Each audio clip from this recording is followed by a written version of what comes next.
Sebagian para ulama mengatakan bahwa seorang nabi dan rasul itu perbedaannya bahwa seorang rasul itu dia datang dengan syariat yang baru. Sebagian syariat itu berbeda dengan syariat rasul sebelumnya, menasakh dari syariat sebelumnya. Sebagian ada yang masih sama. Tetapi mereka datang dengan bisyara'in jadid, datang dengan syariat yang baru, yang tidak sama dengan syariat Rasul sebelumnya.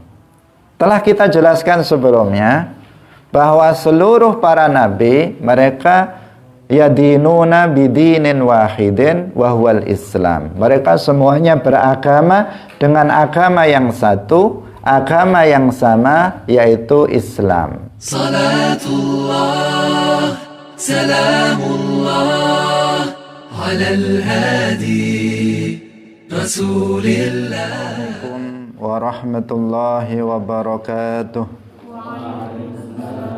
Ya, nah. Hadirin hadirat rahimakumullah, mari kita ikhlaskan niat kita. Kita hadir dalam majelis ilmu ini berniat untuk melaksanakan kewajiban thalabul ilmi lillahi ta'ala. Pada pagi hari ini kita akan membahas penafsiran masih terkait dengan kisah para nabi, yaitu Al-Quran surat Al-Hajj ayat 52.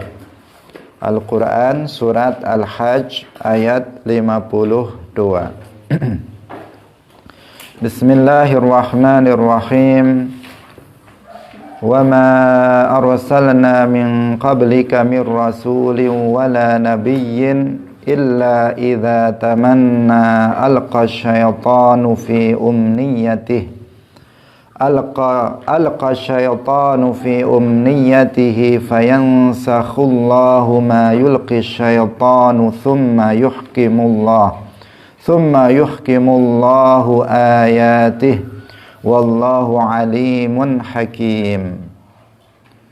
Wa ma arsalna min qablika min rasulin wala nabiyyin illa idza tamanna alqa syaitanu fi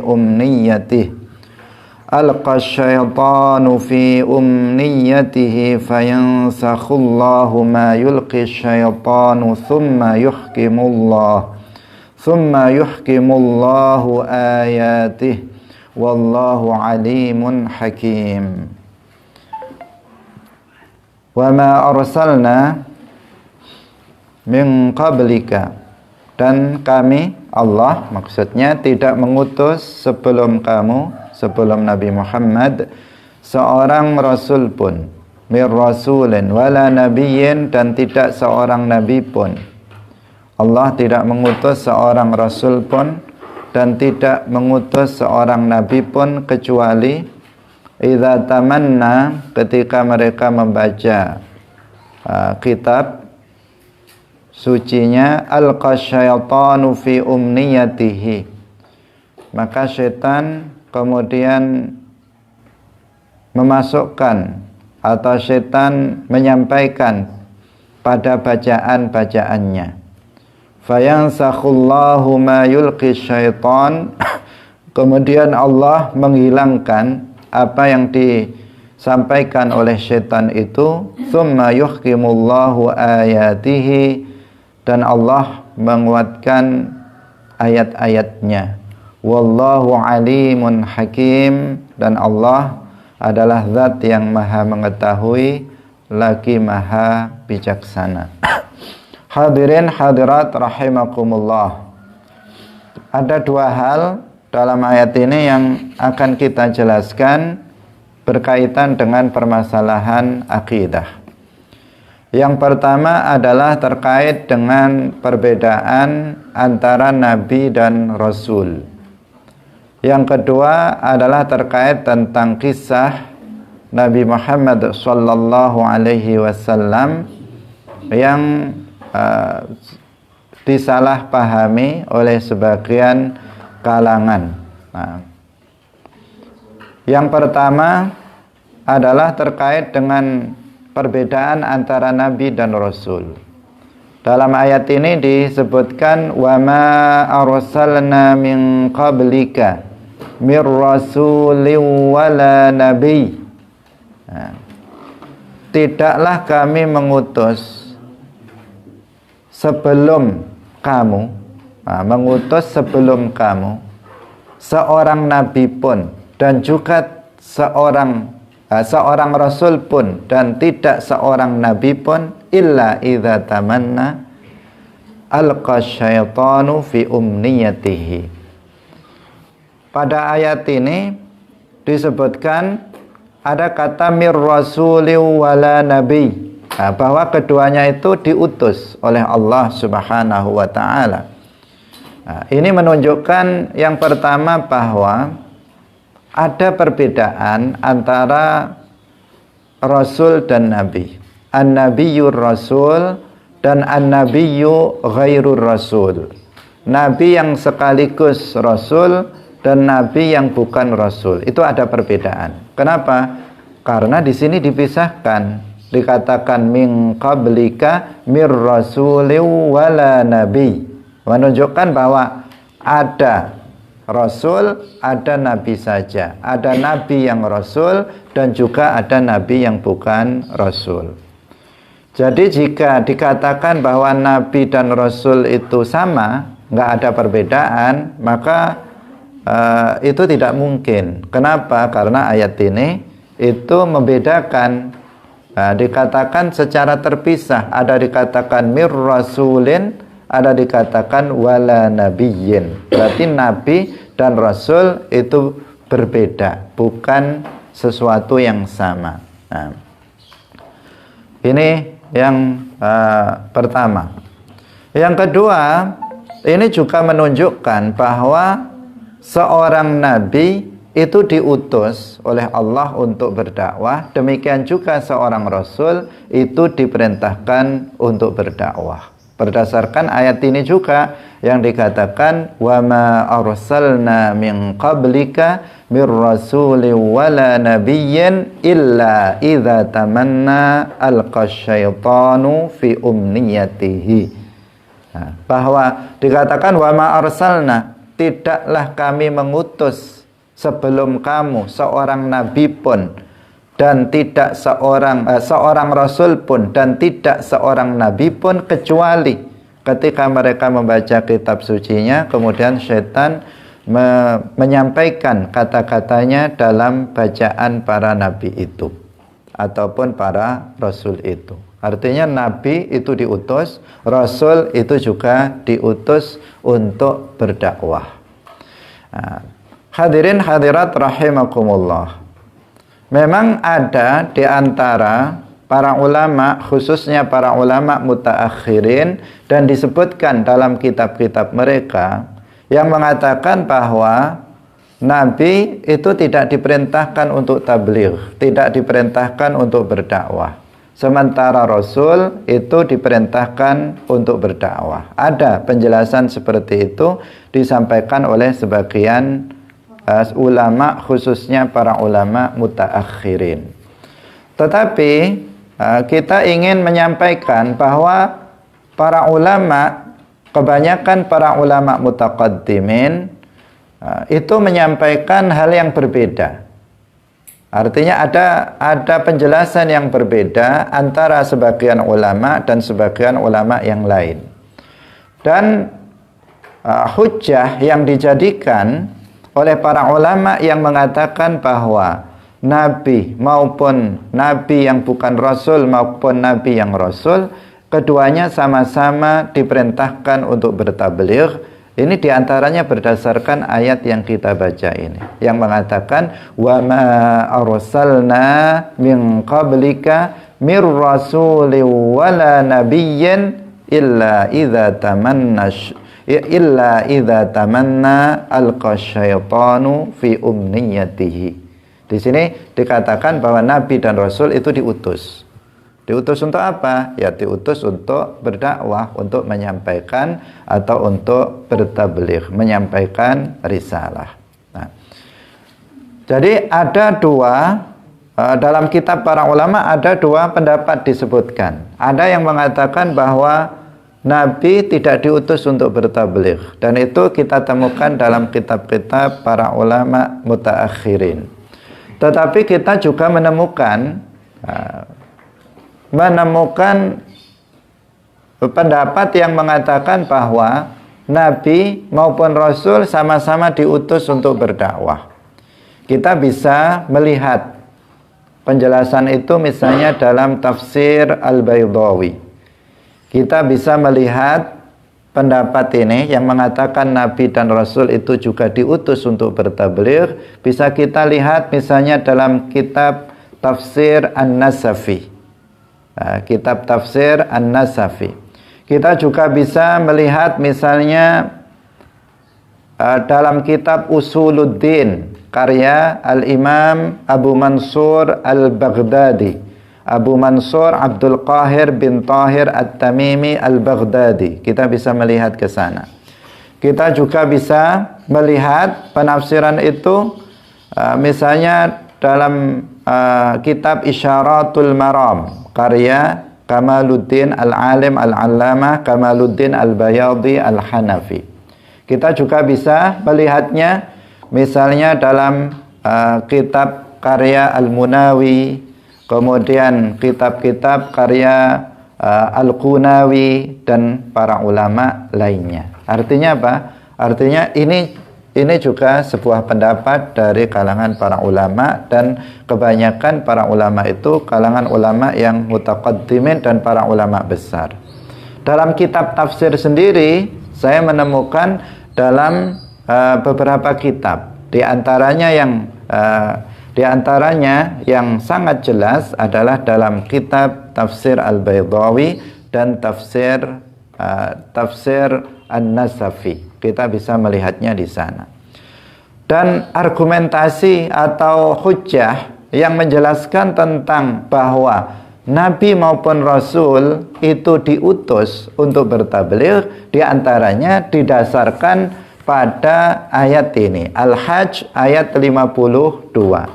Wa ma arsalna min qablika mir rasulin wala nabiyyin illa idza tamanna alqa syaitanu fi umniyatihi. Di sini dipisahkan, ada kata mir rasulin, ada kata wala nabiyyin, tetapi dikatakan keduanya itu diutus. Tetapi mereka tidak diutus kecuali ketika mereka itu membaca kitab sucinya, kemudian ada setan yang mengganggu, dia menyampaikan kata-kata yang mengindikasikan seakan-akan itu perkataan Nabi itu atau bagian dari wahyu, tetapi sesungguhnya itu adalah perkataan setan. Nah, nanti akan kita jelaskan permasalahan itu. Hadirin hadirat rahimakumullah. Nah, tentang bahwa Nabi dan Rasul sama-sama keduanya, kita masih menyampaikan persamaan bahwa keduanya sama-sama diutus untuk bertabligh. Tadi kita terangkan, disampaikan oleh banyak para ulama mutaqaddimin. Selain dasarnya adalah ayat Al-Quran ini, Al-Hajj ayat 52, juga ada ayat-ayat yang lain. Di antaranya dalam surat Al-Baqarah disebutkan kanan nasu ummatan wahidah faba'atsallahu nabiyyina mubashshirina wa mundhirin. Dikatakan faba'atsallahu nabiyyin, bukan faba'atsallahu mursalin atau faba'atsallahu rusul, tetapi faba'atsallahu nabiyyin. Kemudian Allah mengutus para nabi. Mengutus para nabi untuk apa? Mubashshirina wa mundhirin. Mubashshirin, mundhirin itu namanya dakwah.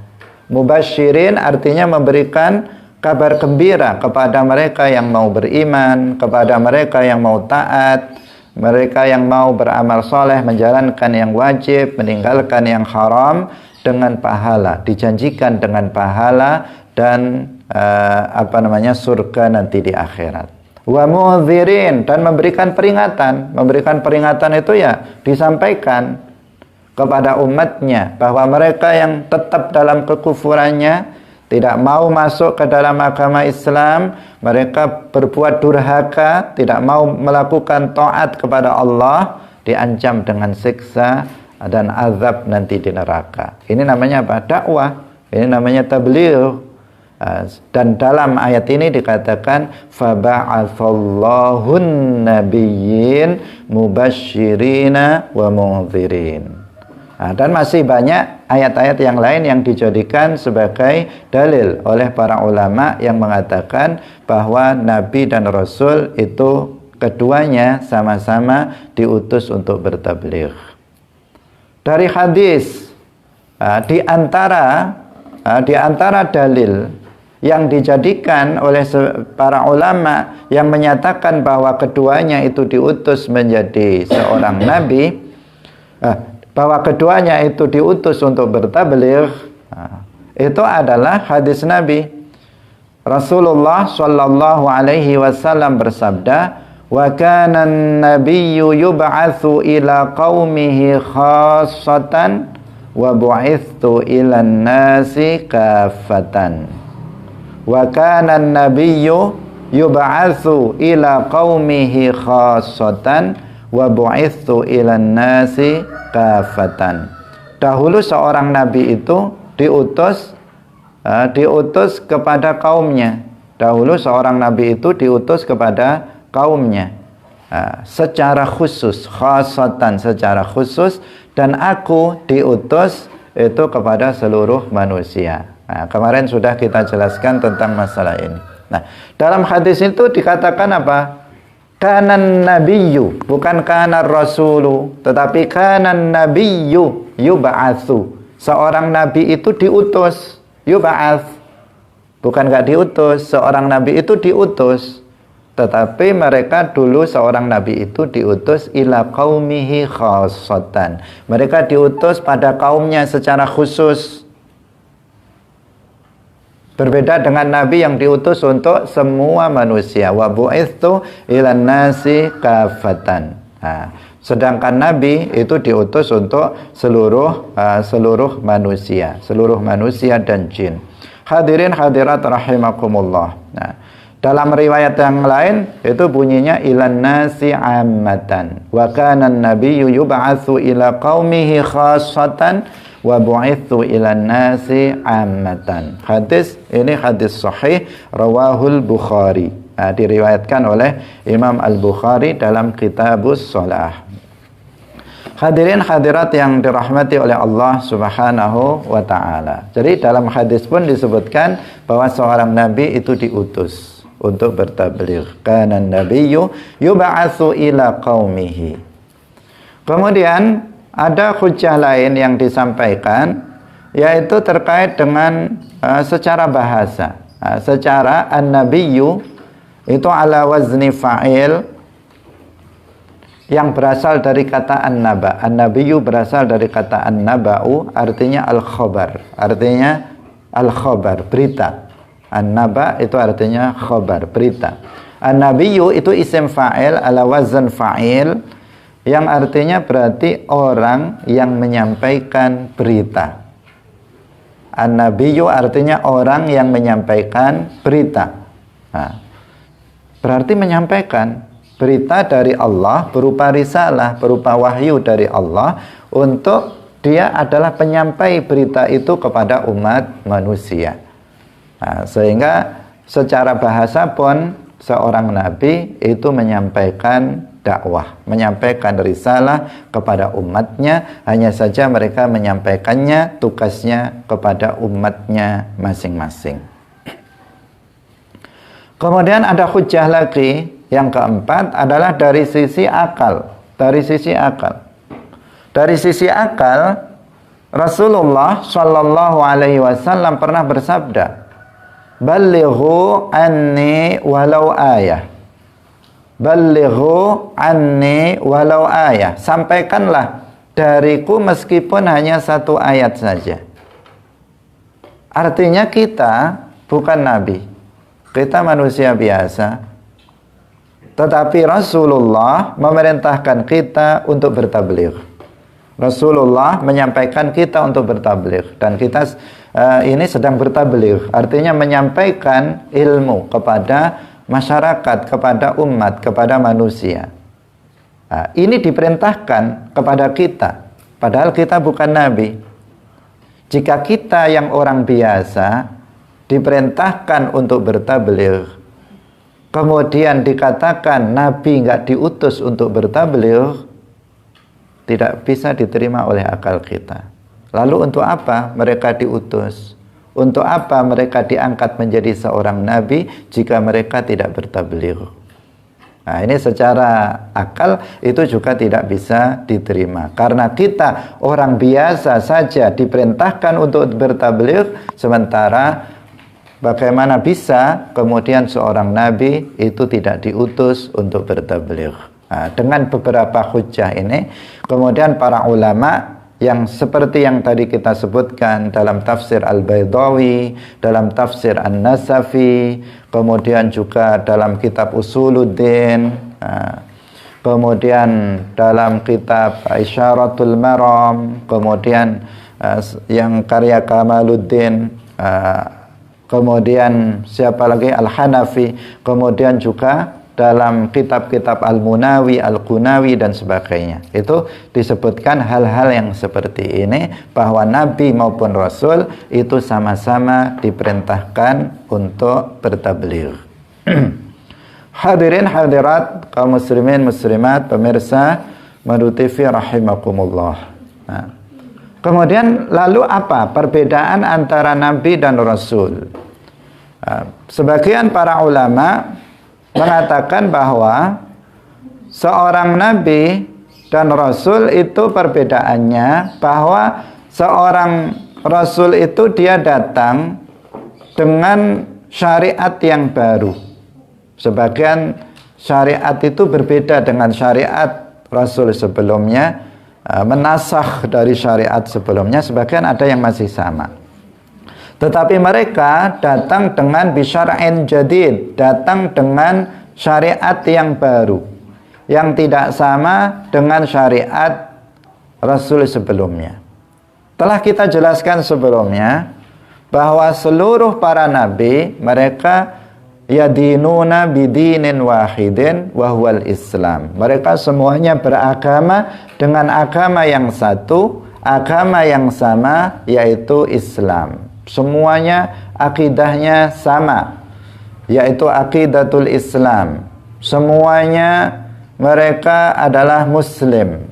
Nabi Adam muslim, Nabi Nuh muslim, Nabi Musa muslim, Nabi Isa muslim, Nabi Ibrahim muslim, dan seterusnya. Ini sudah kita sampaikan di awal kajian dari tafsir ini. Nah, tetapi mereka itu berbeda dalam hal syariat. Syariat itu yang dimaksud adalah ahkam. Ahkam artinya di sini aturan-aturan yang diberlakukan bagi umat manusia itu berbeda-beda antara Rasul satu dengan Rasul yang lainnya. Kita ulas sedikit, meskipun ini pernah kita bahas dan sering, hanya sekilas saja. Misalnya syariat, perbedaan syariat itu misalnya dalam hal sholat. Ada yang sholat itu hanya diwajibkan 2 kali dalam sehari semalam. Ada sholat itu dahulu dalam syariat Nabi tertentu itu diwajibkan sampai 50 kali dalam sehari semalam. Dalam syariat kita Nabi Muhammad, syariat Nabi Muhammad itu 5 kali dalam sehari semalam. Itu namanya apa? Aturan syariat, aturan ibadah. Dahulu kalau seseorang sholat itu harus di tempat yang khusus. Jika tidak di tempat yang khusus itu, maka sholatnya nggak sah. Sementara kita, syariat Nabi Muhammad, sholat itu nggak harus di masjid, tetapi boleh di langgar. Tapi langgarnya musola maksudnya, bukan berarti tidak dikerjakan. Kemudian apa? Boleh di rumah, boleh di jalan, boleh di hutan, boleh di sawah. Yang penting tempatnya itu suci, maka boleh digunakan sebagai tempat sholat. Itu namanya apa? Aturan ibadah. Dahulu dalam syariat sebelum Nabi Muhammad, kalau mereka mau wudhu, karena wudhu itu ada sebelum Nabi Muhammad juga ada. Ketika mereka mau berwudhu, kok mereka tidak menemukan air, maka mereka tidak ada syariat tayammum. Mereka harus menunggu sampai mendapatkan air untuk kemudian berwudhu dan sholat. Itu berbeda dengan syariat kita. Dalam hal pernikahan, pada syariat Nabi Adam alaihissalam, seorang laki-laki boleh menikah dengan saudara kandungnya sendiri. Tapi syaratnya dia bukan kembarannya. Itu namanya aturan. Dalam syariat Nabi Yakub, ketika itu seorang laki-laki boleh menikah dengan 2 orang perempuan bersaudara sekaligus, adik beradik sekaligus langsung dinikahi 2 boleh. Dalam syariat Nabi Muhammad itu nggak boleh. Dalam syariat sebagian syariat Nabi Rasul, ketika itu ada syariat seorang laki-laki boleh menikahi seorang perempuan sebanyak apapun yang dia kehendaki tanpa ada batasan bilangan. Pernah ada. Pernah ada juga syariat seorang laki-laki hanya boleh menikah dengan 1 orang perempuan saja, tidak lebih. Pernah juga ada. Dalam syariat Nabi Muhammad, seorang laki-laki dari umat Nabi Muhammad boleh menikah sampai 4 perempuan. Ini namanya apa? Syariat, aturan. Hukum yang diberlakukan berbeda-beda antara Rasul satu dengan Rasul yang lain. Sementara agamanya itu sama. Dan perbedaan antara Rasul itu dalam syariat, bukan dalam agama. Para Rasul, mereka datang dengan membawa syariat yang baru yang berbeda dengan sebelumnya. Sebagian syariatnya berbeda dengan syariat Rasul yang sebelumnya. Karena syariat ini ada dalam hukum itu ada namanya an-nasikh wal mansukh, yang hukum yang lalu kemudian dihapus dengan hukum pada syariat Rasul berikutnya, disesuaikan dengan maslahah yang ada pada zamannya. Hadirin hadirat rahimakumullah. Tapi kemudian semua syariat itu sudah dimansukhah dengan syariat Nabi Muhammad sallallahu alaihi wasallam, dan tidak ada perubahan lagi setelah wafatnya Rasulullah sallallahu alaihi wasallam. Bahkan dalam masa hidup Nabi ketika wahyu masih turun, itu masih ada perubahan-perubahan syariat. Sehingga ada namanya an-nasikh wal mansukh dalam Al-Qur'an maupun hadis. Nah, setelah Rasulullah wafat, maka nggak ada lagi yang menasakh. Sehingga itu berlaku ila yaumil qiyamah. Syariat Nabi Muhammad ini berlaku sampai nanti pada hari kiamat. Hadirin hadirat yang dirahmati oleh Allah Subhanahu wa taala. Nah, tugas Nabi itu apa? Di sini tugas Nabi itu dia menyampaikan syariat Rasul yang ada pada zamannya atau sebelumnya. Jadi misalnya seorang nabi yang hidup pada masa Nabi Ibrahim, Nabiyun Rasul. Mereka yang hidup pada masa Nabi Ibrahim atau setelah Nabi Ibrahim sebelum datangnya Rasul yang lain, maka mereka mendakwahkan ajaran syariat Nabi Ibrahim. Mereka yang datang pada masa Nabi Musa alaihi salam, yang hidup semasa dengan Nabi Musa atau setelah Nabi Musa sebelum datangnya Rasul yang lain, maka mereka mendakwahkan syariat Nabi Musa alaihi salam. Mereka mendakwahkan, mengajarkan kitab Taurat yang diturunkan kepada Nabi Musa alaihi salam. Itu yang dilakukan. Demikian juga seterusnya. Jadi para nabi mereka mendakwahkan syariat Rasul sebelumnya. Jadi kalau Rasul mereka datang dengan membawa syariat yang baru, sementara Nabi mereka tidak datang dengan syariat, tetapi mereka datang untuk menyampaikan dan mengajarkan syariat Rasul sebelumnya. Karena kita tahu dalam sebuah hadis disebutkan bahwa jumlah para rasul ketika Nabi itu ditanya tentang jumlah para nabi, beliau mengatakan mi'atu alaf wa arba'ah wa isruna alfan, bahwa jumlah para nabi itu adalah 124.000.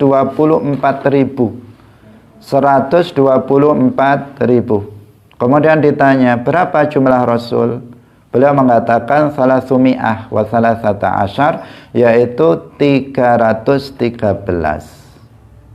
Nah, ini saja sudah menunjukkan bahwa nabi dan rasul itu beda.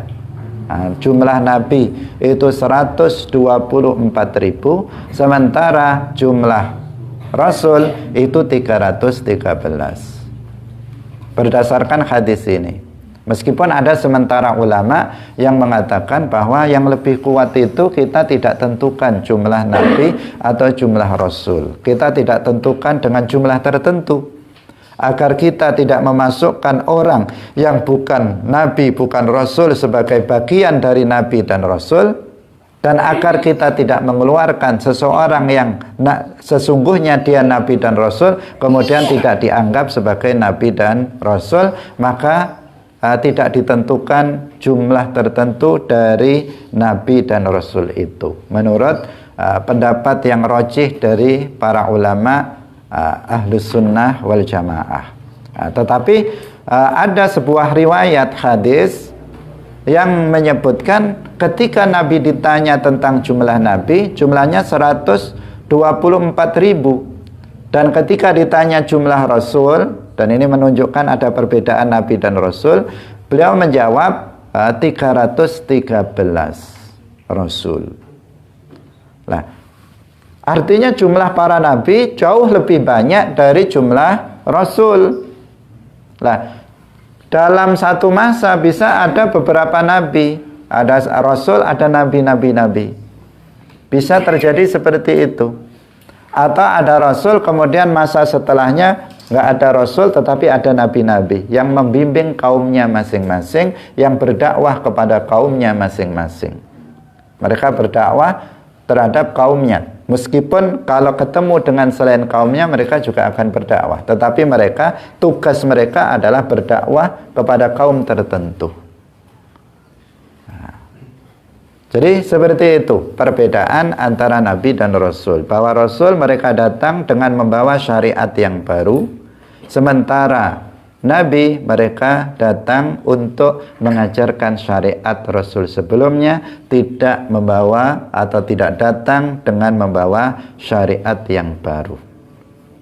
Hadirin hadirat yang dirahmati oleh Allah Subhanahu wa taala. Nah, inilah penjelasan dari para ulama yang kita ambil diantaranya dalam kitab An-Nasafi, tafsir An-Nasafi dan tafsir Al-Baydawi, karena kita sekarang sedang berbicara tentang tafsir Al-Quran, dan ini diantaranya didasarkan kepada ayat yang pagi hari ini kita bahas, yaitu surat Al-Hajj ayat 52, yang dengan jelas dalam ayat itu dikatakan ada perbedaan rasul dan nabi, dan keduanya itu diutus. Wa ma arsalna min qablika min rasulin wala nabiyyin illa idza tamanna alqa syaitanu fi umniyatihi fayansakhullahu ma yulqi syaitanu thumma yuhkimullahu ayatihi. Kemudian kita masuk pada permasalahan yang kedua.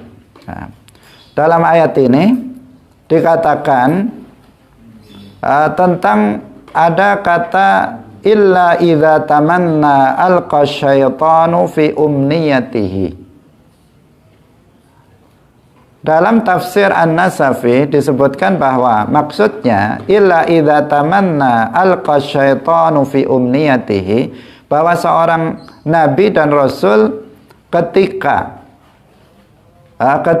dia membaca kitab suci, kemudian alqa syaitanu fi umniyatihi, Setan itu menyampaikan kata-kata dalam bacaan Nabi itu. Bagaimana ini maksudnya? Ini kita melihat kepada sababun nuzul dari ayat ini, dan juga dalam rangka untuk meluruskan riwayat yang tidak benar terkait dengan masalah ini.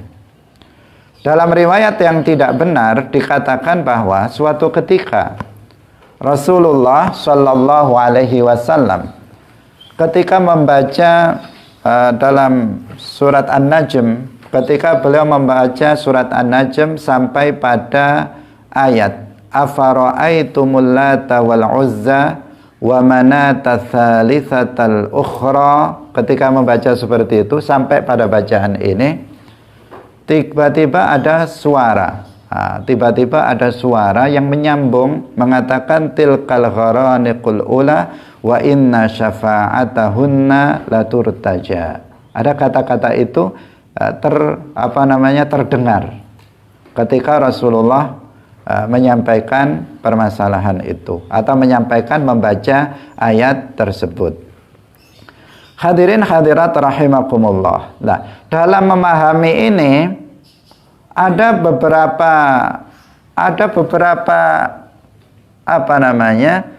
kisah yang disampaikan yang itu tidak benar, yang tidak layak bagi seorang nabi, yaitu yang mengatakan bahwa pada waktu itu setan itu menguasai lisannya Nabi. Jadi setan itu bersarang di lisan Nabi. Kemudian ketika Nabi membaca ayat itu, tiba-tiba muncul dari lisan Nabi kata-kata tilkal gharaniqul ula wa inna syafa'atahunna laturtaja. Muncul dari kata-kata dari lisan Nabi, yang setan itu sudah menguasai lisan Nabi. Ada yang mengatakan seperti itu. Karena isinya itu pujian terhadap apa? Terhadap berhala. Kan sedang membaca afara'aitumul lata wal uzza, itu nama berhala. Orang-orang jahiliyah. Wa manata tsalitsatal ukhra, ada 3 berhala yang disebutkan dalam ayat itu. Tiba-tiba kemudian muncul tilkal gharaniqul ula.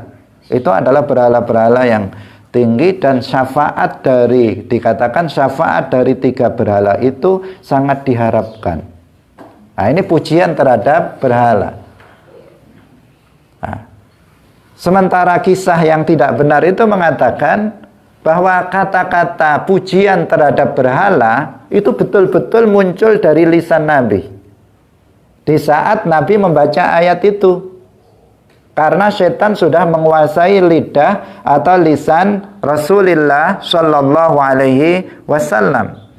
Nabi tidak bisa menguasainya, nggak bisa menguasai lisannya, nggak bisa mengendalikan lisannya. Setan meluncurkan kata-kata itu melalui lisan Nabi, dan ini tidak benar. Yang seperti itu tidak benar, dan ini adalah mustahil bagi seorang nabi.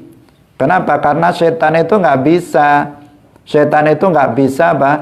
bisa menguasai lisan seorang nabi.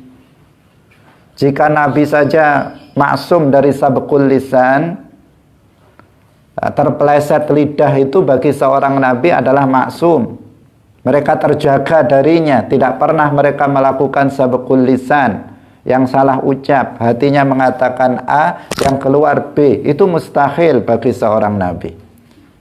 Apalagi sampai setan menguasai lidahnya, menguasai lisannya, kemudian berbicara dengan lisan seorang nabi. Itu sesuatu yang mustahil. Kalau manusia biasa, ada seseorang kemudian dia kemasukan jin, kemudian lisannya ngomong sendiri. Jin yang ngomong kemudian pakai lisan manusia, itu ada. Tetapi kalau seorang nabi itu nggak ada yang seperti itu. Termasuk Nabi Muhammad Sallallahu Alaihi Wasallam itu tidak begitu. Tidak mustahil mereka itu dikuasai lisannya oleh jin. Karena Al-Quran itu sendiri kan dijaga. Inna nahnu nazzalna dzikra wa inna lahu lahafizun, dijaga, nggak mungkin kemudian ada kata-kata masuk dalam Al-Quran. Masuk dalam Al-Quran karena Nabi sedang membaca Al-Quran kemudian muncul kata-kata itu. Ini adalah sesuatu yang tidak mungkin. Hadirin hadirat yang dirahmati oleh Allah Subhanahu wa taala. Jadi yang benar itu bagaimana? Jadi yang benar itu begini. Ketika Nabi membaca surat An-Najm itu dan sampai kepada firman Allah, afara'aitumul lata wal uzza wa manata tsalitsatal ukhra, tiba-tiba ada suara setan, bukan dari lisan Nabi tetapi ada di tempat yang lain, yang setan bersuara sendiri. Setelah itu menyambung, suara setan itu menyambung tilkal gharaniqul ula wa inna, dia mengatakan wa inna syafa'atahunna laturtaja. Nah, kemudian orang yang mendengar itu seolah-olah menganggap bahwa itu dikira suara Nabi. Dikira bahwa yang suara tersebut itu suara Nabi, sehingga orang-orang musyrik ketika mendengar itu mereka senang, gembira. Ternyata berhala mereka dipuji-puji oleh Rasulullah Shallallahu Alaihi Wasallam, padahal itu yang mengatakannya adalah setan, bukan Rasulullah Shallallahu Alaihi Wasallam. Kemudian sebagian orang yang Islamnya masih lemah itu juga menjadi bingung, gimana ini kok Rasulullah memuji berhala? Wong Rasulullah itu diutus untuk mengajak orang meninggalkan berhala, meninggalkan sesembahan terhadap berhala dan beralih hanya menyembah Allah Subhanahu wa taala saja, tidak menyembah selain Allah. Tetapi tiba-tiba di sini Nabi yang getol mengajak orang meninggalkan berhala sekarang memuji berhala. Dalam benak mereka, dalam pikiran mereka yang lemah ini, mereka beranggapan seperti itu. Ini kok beda ini. Sekarang mereka mengatakan Nabi menjadi memuji berhala yang disembah oleh orang-orang kafir Quraisy. Hadirin hadirat rahimakumullah. Maka di sini kemudian dikatakan pada ayat berikutnya, fayansakhullahu ma yulqi syaitan. Kemudian Allah itu menghilangkan dan membatalkan perkataan-perkataan yang ada dari syaitan itu, menurunkan ayat ini yang menjelaskan bahwasanya yang disampaikan, bahwa perkataan yang dikatakan pujian terhadap berhala, tilkal gharaniqul ula wa inna syafa'atahunna laturtaja, itu adalah perkataan setan, bukan perkataan Rasulullah Shallallahu Alaihi Wasallam. Dibebaskan dengan turunnya ayat ini, sehingga semuanya tahu itu bukan perkataan Nabi, itu juga bukan ayat Al-Quran. Itu bukan perkataan Nabi, itu juga bukan ayat Al-Quran. Karena kalau seakan-akan itu kan bunyinya itu hampir sama dengan sebelumnya, karena memang tujuan setan itu untuk mengelabui orang yang hadir, karena yang hadir ketika itu banyak. Kalau kita baca itu kan seakan-akan nadanya itu sama. Dikatakan ketika membaca yang ayat yang begini bunyinya ayatnya, afara'aitumul lata wal uzza wa manata tsalitsatal ukhra, tiba-tiba ada kata-kata berikutnya yang itu dari setan, tilkal gharaniqul ula wa inna syafa'atahunna laturtaja.